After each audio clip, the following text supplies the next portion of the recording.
Alors pour continuer dans la série de vidéos pour trouver sa voie, je voudrais simplement vous parler de quelque chose qu'on voit souvent. Aujourd'hui, c'est vrai que bon, il y a beaucoup de gens, beaucoup de pseudo-coachs ou pseudo-formateurs qui, bon, on ne sait pas réellement s'ils ont les compétences, s'ils ont réellement travaillé, s'ils ont, en gros, s'ils sont pas formateurs toute leur vie, quoi. Comme on dit, formateur, c'est un métier. Les mecs font que ça. Ils font que de la formation depuis le début et au final, ils n'ont jamais réellement pratiqué. Euh, donc il y a beaucoup de gens qui disent qu'il faut absolument aujourd'hui devenir entrepreneur parce que c'est la liberté, parce que c'est machin, parce que je sais pas quoi. Et moi je trouve que c'est une idée qui est entièrement fausse, qui est faussée par la société parce que c'est sûr que c'est un petit peu à la mode. Aujourd'hui, on voit souvent dans les publicités, les machins, on voit toujours. C'est à la mode de, voilà, de dire oui, tu vas devenir entrepreneur, machin, etc. Moi personnellement, je trouve euh, que ce n'est pas le cas. Que tu n'as pas à devenir entrepreneur pour réussir. Alors, évidemment, ça dépend des personnes, mais ça dépend surtout de ce que tu veux et de ce qu'il y a à l'intérieur de toi, de ce qu'il y a dans ton être profond, tu vois. Et moi, c'est ce que j'aimerais te faire comprendre. C'est que moi, je pense personnellement qu'il n'y a pas besoin, euh, qu'il n'y a pas forcément besoin de devenir entrepreneur pour réussir. Et encore, il faut encore redéfinir la réussite. Donc pour ça, je t'invite à aller voir ma vidéo sur la réussite, donc ma vraie définition de la réussite. Je te la mettrai peut-être en haut à droite, on verra. Comme ça, tu pourras aller la voir une fois que tu as fini de visionner cette vidéo. Alors, il faut bien comprendre que sur cette terre, et heureusement, on a une certaine diversité, je dirais, personnalité, caractérielle, génétique. Donc, pour te dire qu'il y a des gens qui sont faits pour être entrepreneurs, pour entreprendre, mais il y en a d'autres qui ne le sont pas du tout. Et ça, il faut bien comprendre ça. Donc, il ne faut pas essayer de se forcer à devenir entrepreneur, à dire voilà, alors que toi, ton but, c'est peut-être de rechercher la stabilité du salariat. Tu vois. Et pareil pour l'inverse. Il ne faut pas se forcer de rester dans le salariat. Si toi, pour toi, ta liberté à toi, il faudra redéfinir la liberté aussi. Si ta liberté à toi, c'est d'être entrepreneur. Tu vois, et c'est pas d'être salarié. Donc il faut pas prendre le problème à l'envers.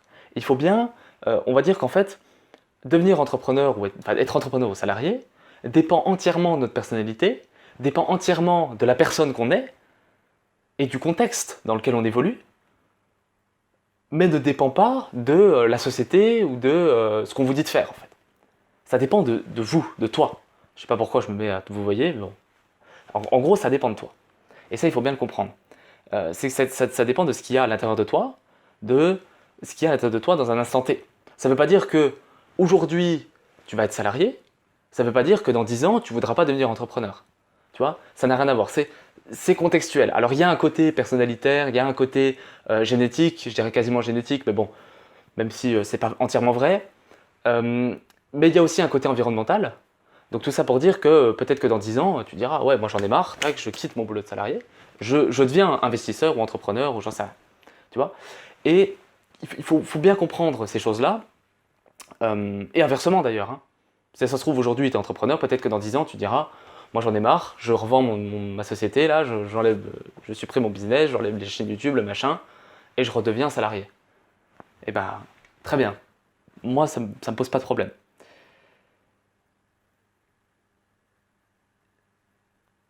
Il faut savoir que euh,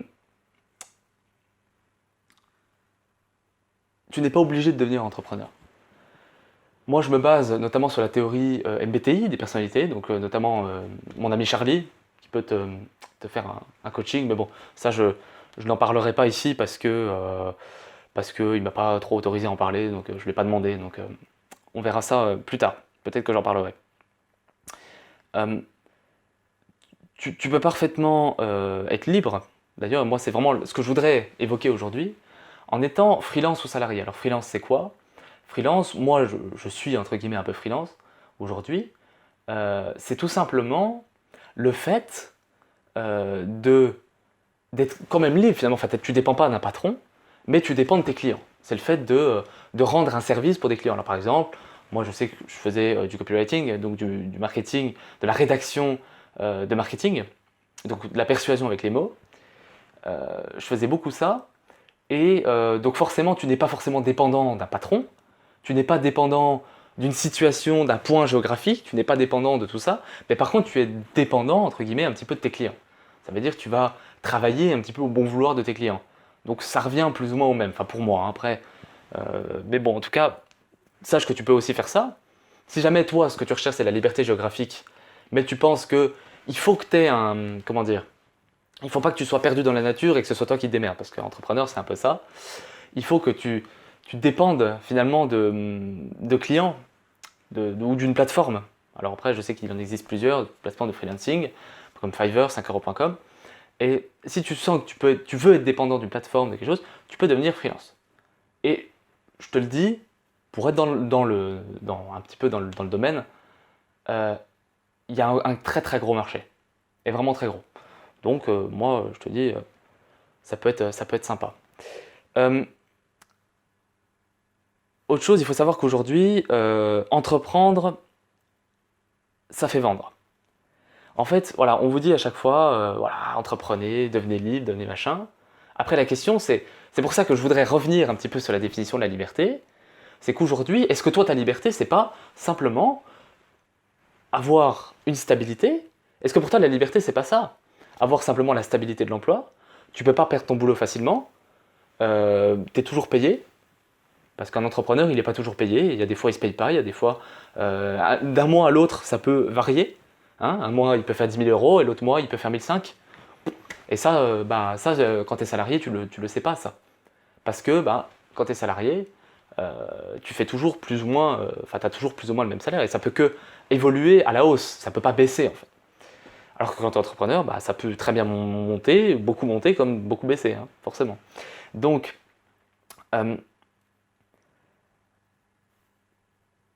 entreprendre, il faut savoir que c'est quelque chose qui fait vendre, mais finalement, la stabilité, c'est aussi quelque chose d'attirant. Et ça peut être attirant pour certaines personnes. Alors moi, je vais prendre un exemple qui est tout con. C'est simplement mon frère. Alors mon frère, lui, il est un petit peu dans ce genre-là. En fait, lui, actuellement, il est salarié chez un architecte. Donc il travaille chez un architecte. Et puis, quand il voit son architecte, tout ce qu'il y a, parce que c'est aussi des responsabilités, c'est aussi une prise de risque, c'est aussi beaucoup de choses, qui lui est entre guillemets un petit peu entrepreneur, enfin c'est plutôt un libéral, mais voilà. Quand il voit son architecte, il se dit, moi je ne veux pas faire ça. Tout de suite, il le sait. Il sait que lui, c'est pas fait pour lui. Lui, il faut qu'il y ait quelqu'un au-dessus de lui qui lui dise quoi faire et surtout qu'il ait la stabilité qu'il veut et qu'il ne soit pas, qu'il soit pas lancé comme ça dans la nature. Il le sait très bien. Tu vois. Donc lui, ça lui conviendra certainement, en tout cas à l'instant T aujourd'hui, le salariat lui convient certainement beaucoup mieux que quelqu'un d'autre, que un de mes copains. Moi j'ai un autre copain, lui, il dit, moi le salariat, j'aime pas ça. Hein. Il a fait peut-être 2-3 ans de salariat. Il dit, moi je ne supporte pas, jamais je serai salarié. Là, donc ça dépend de la personnalité de chacun. Voilà, c'est bien ça que je voudrais te faire comprendre. J'ai un autre exemple, et la question c'est que c'est pas parce que tu es salarié que tu peux être mauvais. Moi je me souviens d'un exemple qui était assez marquant. En fait, c'était un gars qui est. En fait, c'est un vendeur. C'est un mec qui vendait des Chevrolet aux États-Unis. Et ce mec-là, on ne sait pas comment il faisait. Enfin, après, on a su. Mais au départ, on ne savait pas trop comment il faisait. Mais c'était littéralement le meilleur vendeur de Chevrolet des États-Unis. Et le mec se faisait des 2, 300 000, 400 000, 500 000 euros l'année. Enfin, dollars du coup. Il me semble que c'était à peu près ça. Et pourtant, il était salarié. Pourtant, il avait un patron. Mais le mec, il était très très bon dans ce qu'il faisait. Et après, on a découvert, parce qu'il utilisait une certaine technique de manipulation, etc., le mec était excellent dans ce qu'il faisait. Pourtant, il était salarié. Et le mec gagnait 3 fois plus qu'un entrepreneur. Hein. Ça, c'est sûr. Parce qu'il était très très très bon dans ce qu'il faisait. C'était simplement le meilleur. Donc finalement, au lieu de se dire oui, moi je vais devenir entrepreneur, oui, moi je vais. Bah voilà, on se dit moins d'ailleurs, mais au lieu de se dire je vais devenir entrepreneur, essaye déjà peut-être de devenir le meilleur, de devenir meilleur en tant que salarié. Tu vois. Euh, Moi je vais donner un autre exemple, un exemple qui est assez connu, hein, on le connaît pas mal. Enfin, finalement, bon, je sais même pas s'il est tant connu que ça, mais c'est l'exemple de Steve Wozniak. Alors Steve Wozniak, si tu sais pas qui c'est celui qui a fait. Alors attends, je l'ai pas là. J'ai pas mon. Attends. Celui qui a fait. Attends, c'est qu'il est. Tiens là. Voilà. Ces belles choses là. Ces belles choses là. Tu vois. Steve Wozniak, c'est celui qui a fabriqué les iPhones, le premier iPhone. En fait, tu avais Steve Jobs qui a eu une idée un peu folle, qui était de faire un téléphone, non plus à touche, mais avec un écran de verre où on peut glisser comme ça, appuyer dessus, etc. Tu vois. Et il fallait le réaliser, le mettre en place. Parce que Steve Jobs, c'est bien, il a de l'imagination, le mec est imaginatif, c'est un bon entrepreneur, machin. Voilà, c'est génial. Mais par contre, derrière, qui c'est qui va mettre en place son idée? C'est pas Steve Jobs lui-même. Steve Jobs, lui, il n'est pas ingénieur, quoi. Enfin, il n'est pas. Si, il connaît l'informatique, mais il n'est pas. Comment dire? C'est pas son rôle. Donc du coup, qu'est-ce qu'il a fait? Il s'est allié avec Steve Wozniak, qui d'ailleurs, il me semble qu'ils sont connus à l'université, ou je ne sais plus exactement l'histoire. Mais c'est exactement ça. Donc il y a un gars qui a écrit un livre qui s'appelle Bullshit Jobs. Donc en fait, c'est simplement tous des métiers aujourd'hui de la société qui sont pas vraiment, entre guillemets, utiles. Où en fait, les personnes n'ont pas ce sentiment d'utilité que je parlais tout à l'heure. Et donc c'est ces personnes-là, et peut-être que tu en fais partie. Et c'est bien, parce qu'il faut avancer comme ça. Et c'est peut-être ces personnes-là qui sont dans cette, comment dire, dans ce, cette dynamique-là, en fait, finalement. Cette dynamique de, est-ce que je suis à peu près utile, est-ce que machin, est-ce que... Et finalement, c'est un peu pour ça qu'il y a beaucoup de gens qui croient qu'ils vont retrouver ce sentiment d'utilité en devenant entrepreneur. Certes, sûrement, ça se passera sûrement comme ça. Mais par contre, la question, c'est est-ce que c'est fait pour toi? Et est-ce que, dans ton intérieur, dans ton être profond, est-ce que ton être profond te dit, il faut que tu deviennes entrepreneur? La réponse est peut-être pas forcément, en fait. Mais peut-être juste devenir freelance ou avoir un travail de salarié un peu différent de celui que tu effectues peut éventuellement